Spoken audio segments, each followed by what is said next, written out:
Hi, my name is Shantae Duggins, and I'm the Assistant Director of the New Worlds Reading Initiative. I'm here to give you an update on an exciting opportunity to be a part of what we are achieving here in Florida.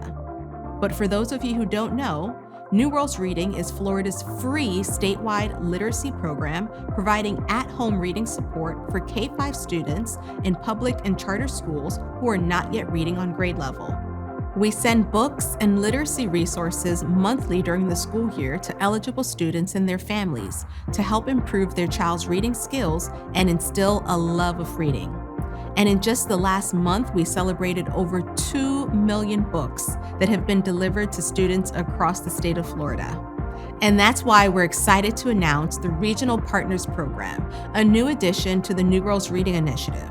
This new program aims to bring together partners across the state of Florida who can provide support by hosting local events and workshops to increase the number and frequency of New Worlds reading engagement opportunities.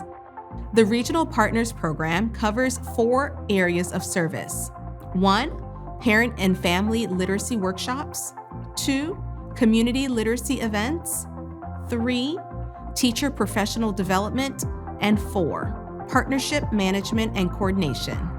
We are releasing an ITN to solicit proposals and anticipate selecting partner organizations in the spring of 2023, launching the Regional Partners Program in the summer of 2023, and we hope to begin hosting events in the fall of 2023. We are super excited to bring together partners from across the state to support the New Worlds Reading Initiative and our next generation of readers by bolstering literacy skills, building reading confidence, and fostering a love of reading. The Regional Partners Program provides a unique opportunity for organizations to make a meaningful impact in their communities. Please join us at the New Worlds Reading Initiative and help change the lives of Florida's children.